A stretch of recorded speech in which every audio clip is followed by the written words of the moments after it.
These are Asiatic lilies. Look at them. Look at how big those are. These been growing here in my garden now for several years. These are hibiscuses. They're getting ready to bloom. You can see the blooms down in there. Here's another Asiatic lily. When they're done blooming, I usually come out here and snip off that right there so that instead of them spending all of their energy into making seeds, they make more bulbs at the bottom. So a lot of these are done blooming. They can come out and do that. There's one right there and there. These are daylilies, and I've got lots of them. They reproduce so fast. I often just dig them up if I want to plant something else here or somewhere. And look at all these daylilies. But I do love daylilies. Each bloom only lasts for one day.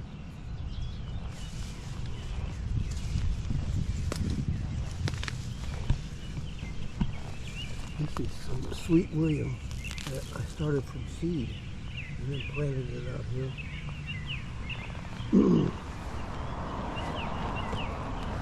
This is echinacea. It's getting ready to bloom. And there's some more hardy lilies, or I call them hardy lilies. I think they're excuse me. I think they're actually called Asiatic lilies, and mixed with some daylilies there. I like to get more mixtures of colors here.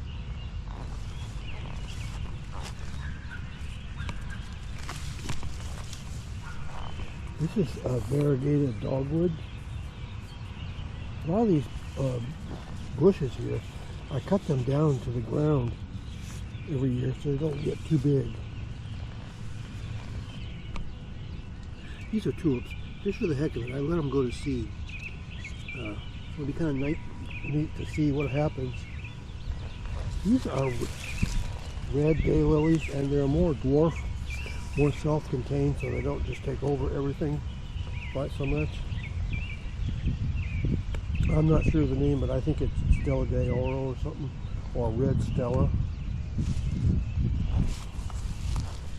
And here's a.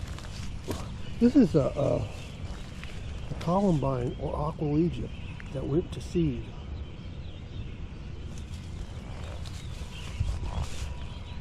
This is Solomon seal, and when they bloom, they have little bells hanging underneath.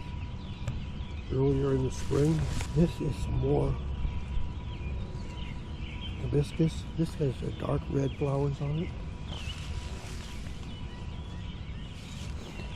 And more daylilies.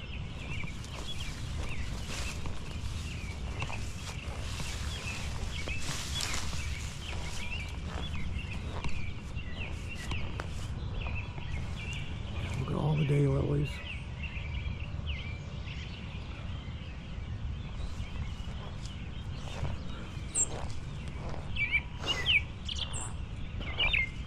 These are, I think these are actually called tree lilies. Look how big those are. Look at that.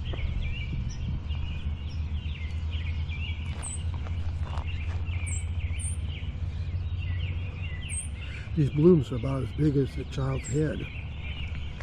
Huge. And here's they have lots of different varieties of Asiatic lilies, and I'm not even sure of the names of all of them.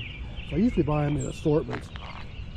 I think they're cheaper that way. Rather than getting just one kind, I'll just get an assortment. Look how big those are. These are tall garden phlox. A couple years ago, I just bought a little teeny plant at a nursery, and planted it there, and it's just been getting bigger and bigger every year. This is the side here that the sun is on, the setting sun in the afternoon. So this side of the garden here gets the most sun. And the other side is more shade. So I usually try, if I know that something wants shade, I'll put it over there. And some things that like a lot of sun, they don't even do very well if I put them over there. This is, I think it's a kind of a cranberry, and it does get little berries on it. And the birds are supposed to like it, and I can't remember the name. But it's a kind of a cranberry, more of an ornamental cranberry or something. But it does get actual berries on it. And the birds do eat them in the fall, which is why I planted it for the birds. This is, I think these flowers are pointing down, so that they're Martagon lilies. Because the flowers point down on those. And here's more daylilies. And this cranberry, a lot of times in the fall, I'll cut it to the ground too, just to keep the bushes in the flower bed from getting so big. I think when I first started this bed, I was just going to put some bushes for the birds, and then I started putting flowers in there, and now it's nothing but flowers, and I'm cutting the bushes down every year rather than trimming them into a hedge. Look at this. This might be called a tree lily.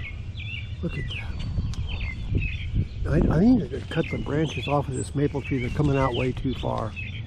They didn't used to come over this far. Look at that. I get my bulbs from different places that come. One of them is Brex, and I can't think of any of the other ones. But I just buy an assortment, and I'm going to cut these down. They are globe allium, but now they're just getting brown. So I'm going to cut the blooms. This is where the blooms were. I'm just going to cut them off. And that is a sunflower that planted itself here, probably off of the bird feeder over there. But I left it to grow because I'm pretty sure that birds like the sunflower seeds. In fact, I know they do. I think this is bee balm that I planted out here. And this is a regal lily. It does get taller sometimes, but I don't stake it up. And so if you don't stake it up, sometimes it does break off and then it gets small again. But I don't like to stake up my plants. Here is this torch lily, a red heart poker. I don't know which they call it. But I planted that here, and it's been getting steadily bigger each year. It was just a little thing when I planted it, and it likes the full sun, so.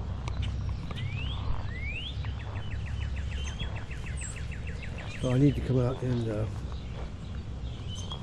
cut down a lot of the things. This is yarrow, and the ones that have been blooming for a while are more whitish, and the newer ones are more reddish. And you can just kind of a ferny thing. And that's another thing that was just a little teeny plant I bought in a local nursery. Just in a little teeny flower pot, and then it just keeps growing every year because I think it must like the full sun over here.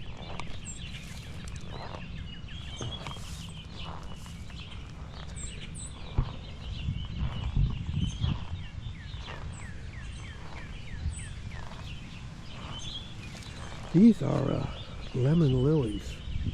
There's none of them blooming right now, but they're like a daylily, only they're yellow.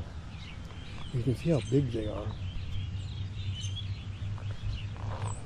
And I planted them here a few years back, and when I planted them, there was just one in a flower pot. And I can't even remember where I bought it, from a local nursery or something. I'm going to dig this iris up out of here because it likes full sun and it doesn't get that over here. These poppies, I planted one. I dug up a poppy from another place in the garden and put them here. I should cut down these.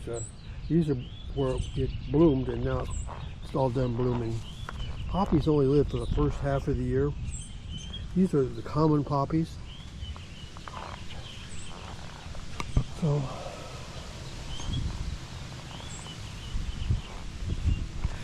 this is Astilbe. I was thinking of the name. These are, I've got two different coral bells here. This is macro. Can't think of the name. There's lots of different names for it. Brunera. This is Brunera. This is another coral bell. Here's some columbines all done blooming for this year. Look at these daylilies. They're even growing okay over here in the shade. Because this whole side here is shady. Good part of the day. I need to get rid of those chairs. Just we've got algae and stuff growing all over them. More nice wooden chairs when I put them there, but I suppose that wooden furniture is just not going to last outside. This here is what a lot of people call a garden duck, but sometimes I kind of like those, but I don't think I'd plant it again. But I've kept it isolated kind of down here so it can't get over in the other garden. But and I don't think I put this lily over here, but I don't think I like it here. There's one bloom left on it. It's a great big blooms before, but I think I'm going to dig it up and put it back over there where I got it. But when I do, I will have to be careful because we'll get a little teeny piece of this root and it'll start coming up in your flower bed. And so you have to watch for it if you dig anything up out of here, because this will just take over your flower bed unless you really keep your eye on it. And I put down these wood chips around my tree, and this here keeps coming up and I keep digging it up. And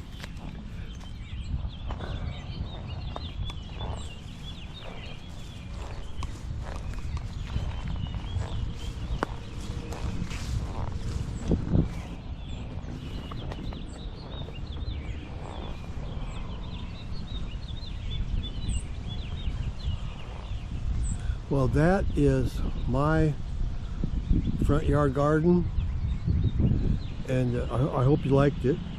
And if you did, can you please subscribe to my channel? I would really appreciate it. And maybe even like this video. And I will talk to you later on, and see you next time. Thanks a lot, and goodbye.